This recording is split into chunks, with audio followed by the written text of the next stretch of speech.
শুধু কর পরিশোধের জন্য নয়, এখন নাগরিক জীবনের নানা গুরুত্বপূর্ণ সেবার সঙ্গেও যুক্ত হয়ে গেছে টিন সার্টিফিকেট।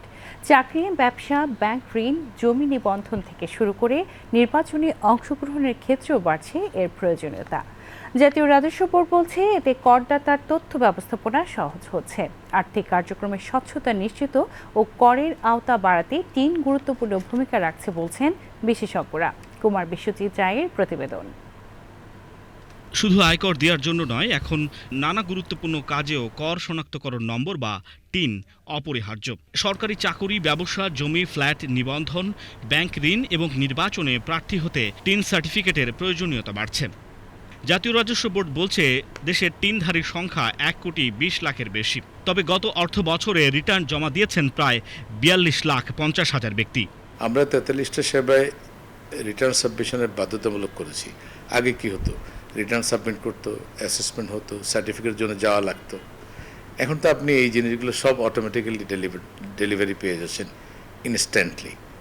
তা আপনার কমপ্লায়েন্টটা অনেক ইজি হয়ে গেছে। এখন আর কেউ বলতে পারবে না যে আমার তো অনেক কষ্ট হচ্ছে, আমাকে এত এত জিনিস নিতে হয়। সব কিছুই আপনি অটোমেটিক্যালি পেয়ে যাচ্ছেন আপনার সিস্টেম থেকেই, ঘরে বসে।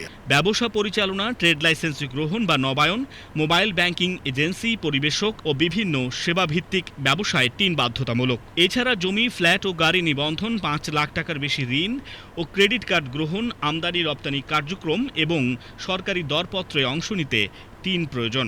জাতীয় ও স্থানীয় সরকার নির্বাচনে প্রার্থী হওয়ার ক্ষেত্রেও টিন বাধ্যতামূলক। রেভিনিউ ডিপার্টমেন্টের সাথে আমাদের করদাতাদের যে আস্থার সম্পর্ক, সেটা বৃদ্ধি করার জন্য আমরা আগামী বছর থেকে রিফান্ডও অটোমেটিক্যালি ট্যাক্স পেয়ারের কথা আসতে হবে না, তার ব্যাংক অ্যাকাউন্টে সরাসরি আমাদের বাংলাদেশ ব্যাংকের ট্রেজারি থেকে তার রিফান্ডটা ট্রান্সফার হয়ে যাবে তার অ্যাকাউন্টে। বিশেষজ্ঞরা বলছেন, টিনের বাধ্যবাধকতা বাড়ার ফলে অর্থনৈতিক কার্যক্রম আরও স্বচ্ছ হবে এবং কর জাল সম্প্রসারণে সহায়তা করবে। একই সঙ্গে নাগরিকদের আর্থিক পরিচয়ও আরও সুসংগত হবে। তবে গভর্নমেন্টের যেটা উচিত সেটা হচ্ছে ফিয়ার ফ্যাক্টর না দিয়ে এটাকে একটা বেনিফিটের জায়গায় দেখানো, রিওয়ার্ড কীরকম হতে পারে। ব্যাঙ্কগুলোতে আপনাদের বলো না যে gold card, silver card, platinum card. So tax পেয়ারদেরকেও যদি এরকম একটা লেভেল করে দিয়ে তার কিছু সার্ভিস এনশিওর করা যায়, একটা কিছু মানুষকে যদি দেওয়া যায়, তাহলে people will be more motivated. যারা ট্যাক্স পে করছে তারা আরও বেশি ট্যাক্স পে করতে আগ্রহী হবে। সো টেকনোলজি প্লাস কিছু policy, reward policy, individual reward policy, তাহলে আমার মনে হয় যে গভর্নমেন্টের ট্যাক্স কালেকশনটা আরও বাড়বে। এনবিআরের ওয়েবসাইটে অনলাইনের মাধ্যমে সহজেই টিন নিবন্ধন করা যায়। তাই প্রয়োজনের সময় ঝামেলা এড়াতে আগে ভাগেই টিন গ্রহণের পরামর্শ সংশ্লিষ্টদের। কুমার বিশ্বজিৎ রায়, বিটিভি নিউজ, ঢাকা।